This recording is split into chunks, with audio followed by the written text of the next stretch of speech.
Creo que podemos empezar ya, ¿ok? Bueno, buenas tardes. Espera, tengo que introducirte. Con calma. Ok, chicos, buenas tardes, gracias por estar aquí otra vez. Hoy en el Journal Club vamos a tener a Josué, que nos va a hablar del proyecto de Multiwave Semi-Metal, una colaboración que llevamos con la gente de los Alamo National Laboratories y que pensamos que pueden resultar en una comparación experimental del modelo que Josué está tratando de resolver junto con Daniela, conmigo y Abad Saxena de los Alamos y Prashnath. ¿Okay? Entonces, todo tuyo, Josué.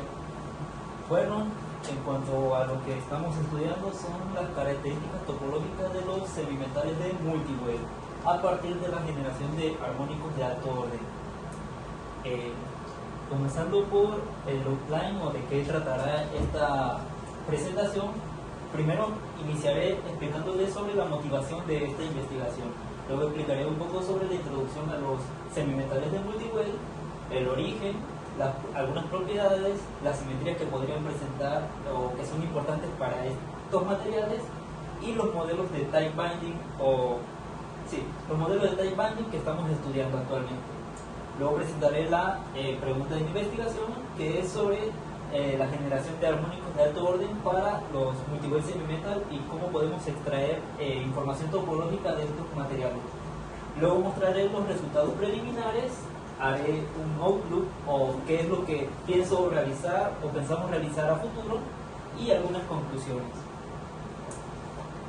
Empezando por la motivación.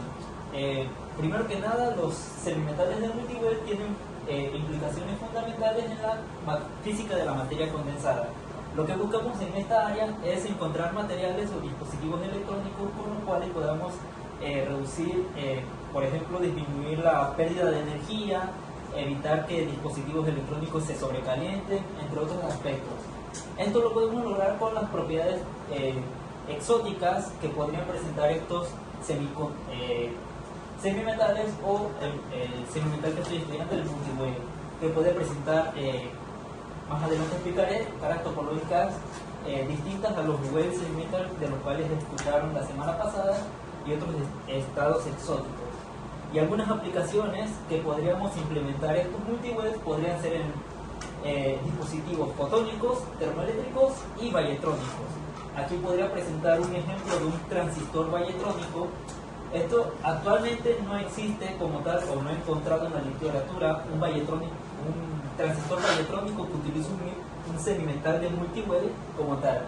Esto es actualmente un transistor valletrónico que utiliza un wave semimetal. Pero se han estado realizando estudios de que los Multiwave semimetal se pueden implementar en la valletrónica, ya que al aplicarse ondas sonoras o campos eléctricos se puede modificar la quiralidad que puede presentar en los nodos de Multiwave. Aquí una imagen de un semimetal de Multiwave que podría aplicarse en esta región. El transistor valletrónico funciona de esta forma.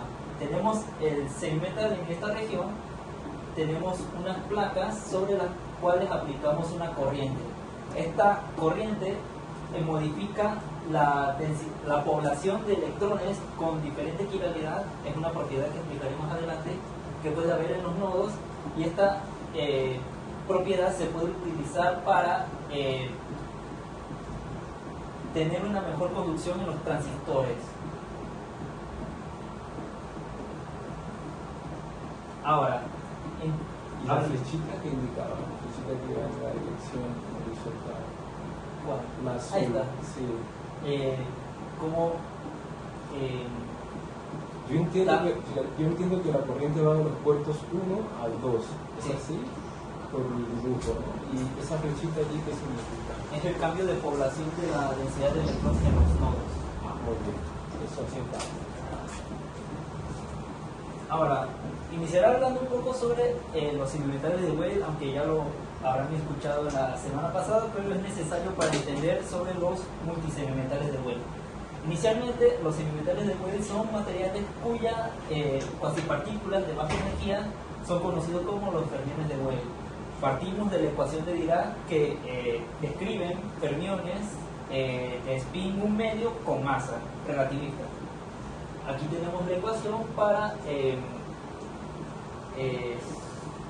espinores de 4 componentes, masa, pero si consideramos la ecuación para fermiones que tengan el mismo spin un medio sin masa, conseguimos la ecuación de Weyl, donde ahora se divide en dos ecuaciones,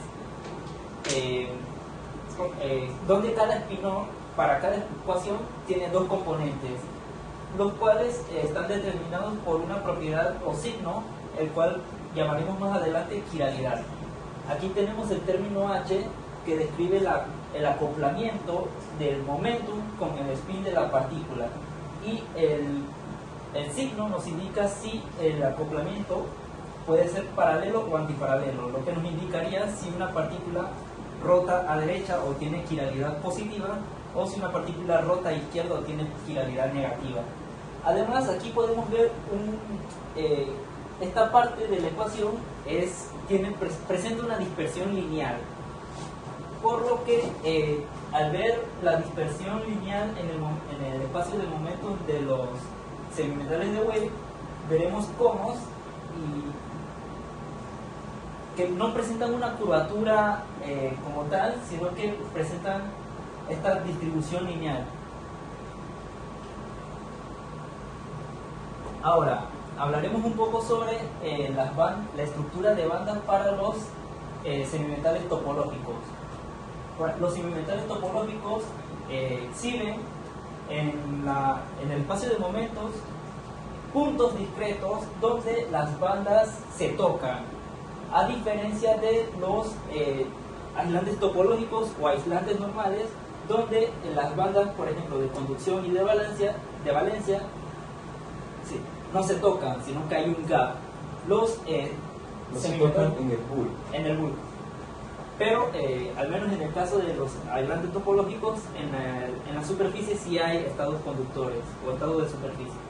Pero a diferencia de estos materiales, los semimetales topológicos en el bulk y en la superficie sí no hay gap, sino que se tocan, o al menos en puntos discretos. Aquí podemos ver un semimetal de Dirac, no hay una gap de energía.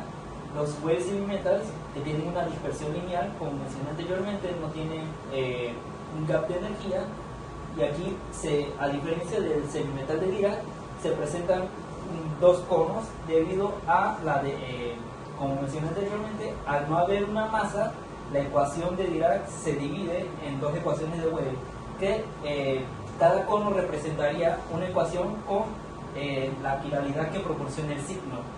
Un cono sería para los electrones con quiralidad negativa, y otro cono sería para los electrones con quiralidad positiva. Y luego tendríamos los semimetales de multi-Weyl, que al igual que los semimetales de Weyl, los conos también, a diferencia de los semimetales de Dirac, se subdividen en dos conos, cada uno con una distinta quiralidad, pero en el caso, a diferencia de los semimetales de Weyl, los conos de multi-Weyl presentan una dispersión diferente a una dispersión lineal. Cada nodo, al menos para el caso de los multi-Weyls, son llamados nodos de multi-Weyl. Ahora, vamos a explicar cómo se originan los multi-Weyl semimetales.